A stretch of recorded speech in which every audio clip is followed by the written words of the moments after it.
यदि आपके शरीर में कोलेस्ट्रॉल का लेवल बढ़ा हुआ हो तो आपको क्या करना चाहिए? क्या बिना दवाइयों के कोलेस्ट्रॉल के लेवल को कम किया जा सकता है?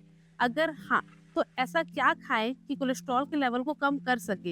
ये कोलेस्ट्रॉल का लेवल क्यों बढ़ता है और इसके बढ़ने से हमारे शरीर में क्या होता है? अगर आप अपने ब्लड की रिपोर्ट में कोलेस्ट्रॉल के लेवल को पढ़ना और समझना चाहते हैं, तो ये वीडियो आपके लिए है।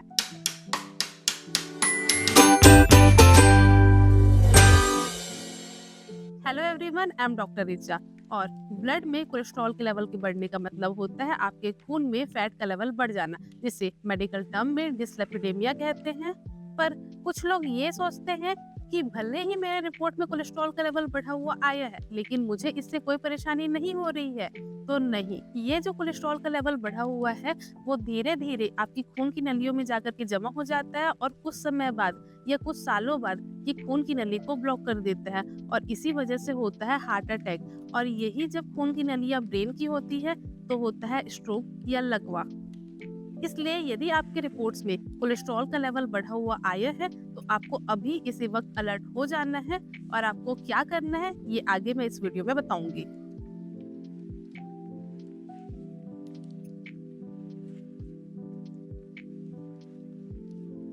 तो अब ये देखते हैं कि आपका ही कोलेस्ट्रॉल लेवल क्यों बढ़ा। तो कुछ ऐसे रिस्क फैक्टर होते हैं जिससे कोलेस्ट्रॉल के लेवल के बढ़ने की संभावनाएं ज्यादा रहती है। पहला, यदि आप मोटे हैं। दूसरा, यदि आप ज्यादा कैलोरी या ज्यादा फैट खाते हैं। थर्ड, यदि आप ज्यादा फ्राइड आइटम या मीठा खाते हैं। फोर्थ, यदि आपकी एक्टिविटी बहुत ही कम है और आपकी सैनिटरी लाइफस्टाइल है। पांचवा, अगर आप स्मोक करते हैं तो स्मोक ना केवल कोलेस्ट्रॉल के लेवल को हाई करके आपको हार्ट अटैक करा सकता है, स्मोक इंडिपेंडेंटली, मतलब बिना किसी वजह से हार्ट अटैक कराने में सक्षम है। इसके बाद अगर आप अल्कोहल कंजप्शन करते हैं या अगर आपकी फैमिली में किसी को कोलेस्ट्रॉल के लेवल के हाई रहने की हिस्ट्री है और अगर आप फीमेल है और ओरल कॉन्ट्रासेप्टिव पिल ओसीपीपीएस लेते हैं तो आपके कोलेस्ट्रॉल बढ़ने की संभावनाएं ज्यादा है। इसके साथ ही अगर आपको किडनी की कोई बीमारी है या कोई नेफ्रोटिक सिंड्रोम है या आप शरीर में पानी कम करने की निकालने की कोई दवाई लेते हैं, इसके साथ ही मानसिक रोगों में प्रयुक्त किए जाने वाली दवाई, इसके साथ ही हार्ट की रेट को कम करने वाली जो दवाइयाँ लेते हैं, इन सब कारणों से कोलेस्ट्रॉल के लेवल की बढ़ने की संभावनाएं ज्यादा होती है।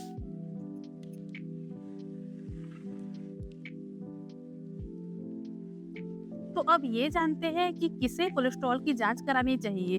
तो अगर आपकी उम्र 20 साल से अधिक है तो आपको एक बार कोलेस्ट्रॉल की जांच जरूर करानी चाहिए। इसके साथ ही यदि आप मोटे हैं, यदि आपकी फैमिली में कोलेस्ट्रॉल के लेवल के हाई रहने की हिस्ट्री है या आप स्मोक या अल्कोहल का कंजप्शन करते हैं तो आपको एक बार कोलेस्ट्रॉल के लेवल की जांच जरूर करानी चाहिए।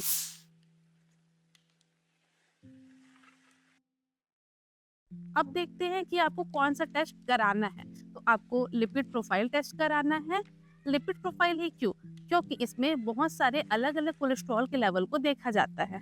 तो अब ये देखते हैं कि आपको यह टेस्ट कैसे कराना है। तो आइडियली यह टेस्ट कराने के लिए जिस दिन आप लिपिड प्रोफाइल कराने जा रहे हैं उसके एक दिन पहले आप 10 घंटे की आपकी फास्टिंग होनी चाहिए, तो आपका जो रिजल्ट है वो बेस्ट आता है। तो अब ये देखते हैं कि लिपिड प्रोफाइल में आपको क्या क्या देखने को मिलता है। तो लिपिड प्रोफाइल में सबसे पहले कोलेस्ट्रॉल जिसका लेवल 200 मिलीग्राम पर डेसीलीटर से कम होना चाहिए। दूसरा, ट्राइग्लिसराइड जिसका लेवल 150 मिलीग्राम पर डेसीलीटर से कम होना चाहिए। तीसरा, एलडीएल जिसे हम लो डेंसिटी लिपोप्रोटीन कहते हैं जिसका लेवल 100 मिलीग्राम पर डेसीलीटर से कम होना चाहिए। लिपिड प्रोफाइल के सारे पैरामीटर्स में एलडीएल बहुत ही इंपॉर्टेंट होता है क्योंकि हाई हार्ट डिजीज के खतरे में, हाई रिस्क फैक्टर जिसमें डायबिटीज या किडनी की बीमारी, ऐसे में हम लिपोप्रोटीन के लेवल को और कम, लगभग 70 मिलीग्राम पर डेसीलीटर में हमें रखना चाहिए। फोर्थ है एचडीएल यानी हाई डेंसिटी लिपोप्रोटीन। ये एक ऐसा कोलेस्ट्रॉल है जिसका लेवल जितना ज्यादा हो उतना हमारे शरीर के लिए अच्छा है। तो इसका लेवल 60 मिलीग्राम पर डेसीलीटर से ज्यादा होना चाहिए। ये अगर फीमेल में 50 मिलीग्राम पर डेसीलीटर से कम हो या मेल में 40 मिलीग्राम पर डेसीलीटर से कम हो तो उसमें हार्ट के डिसीज के खतरे ज्यादा रहते हैं।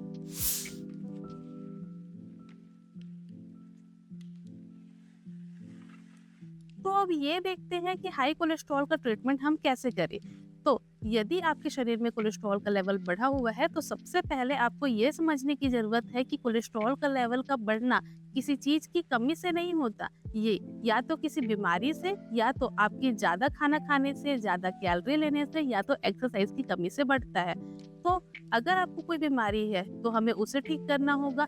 लेकिन यदि आपको कोई बीमारी नहीं है, आपको किसी शुगर की बीमारी, किडनी की बीमारी या थायराइड एक्सेट्रा की बीमारी नहीं है, तो आप ये समझ लीजिए कि हाई कोलेस्ट्रॉल को ठीक करने के सबसे अच्छे केवल 2 ही तरीके हैं। तो पहला है एक्सरसाइज और दूसरा है डाइट। और अगर इन दोनों से आपकी हाई कोलेस्ट्रॉल की बीमारी ठीक नहीं होती है तो तीसरे नंबर पे आती है दवाइयाँ। लेकिन ये याद रखिए कि दवाइयों के कुछ अपने साइड इफेक्ट्स होते हैं और वे इसे जड़ से खत्म भी नहीं करते हैं। तो हमारे लिए सबसे बेस्ट 2 ही ऑप्शन बचते हैं, डाइट एंड एक्सरसाइज। तो अब मैं आपको आगे बताऊंगी कि आपको डाइट एंड एक्सरसाइज में क्या करना चाहिए। तो सबसे पहले एक्सरसाइज, जिसमें आपको रोजाना 20 से 30 मिनट का हाई इंटेंस एक्सरसाइज करना चाहिए। आप ब्रिस्क वॉक भी कर सकते हैं।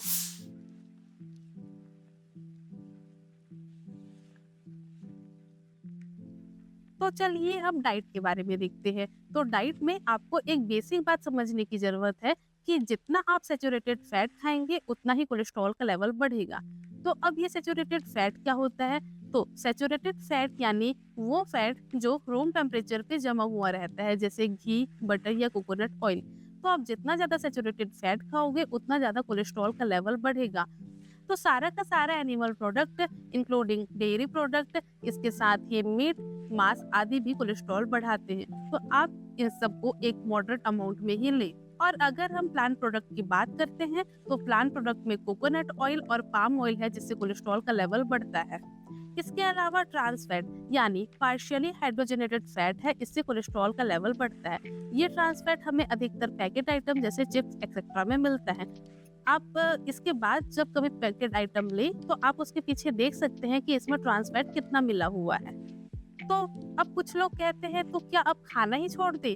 तो इसका ये मतलब नहीं है कि आप खाना ही छोड़ दें। मेडिकल रिकमेंडेशन कहती है कि आपको डेली रिक्वायर्ड एनर्जी का 3% ट्रांस फैट से मिलना चाहिए, इससे ज्यादा नहीं। क्योंकि इससे कम भी मिले या बिल्कुल नहीं मिले तो हमारे लिए अच्छा है, क्योंकि ट्रांस फैट से हमें कोई भी बेनिफिट नहीं है, सिर्फ लॉस ही लॉस है।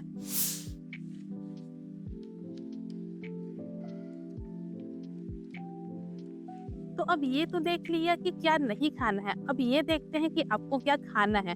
तो सबसे पहले प्लांट प्रोडक्ट यानी पल्सेस यानी दालें और वेजिटेबल, इसमें सैचुरेटेड फैट का अमाउंट बहुत ही कम होता है और साथ ही ये कोलेस्ट्रॉल के लेवल को कम करने में भी हेल्प करता है। इसके साथ ही आप फाइबर्स लें, क्योंकि फाइबर्स का कोलेस्ट्रॉल के लेवल को कम करने में बिग रोल होता है। इसलिए आप जितना ज्यादा रॉ फ्रूट वेजिटेबल खा सकते हैं उतना ज्यादा खाएं, इससे कोलेस्ट्रॉल का लेवल कम होगा।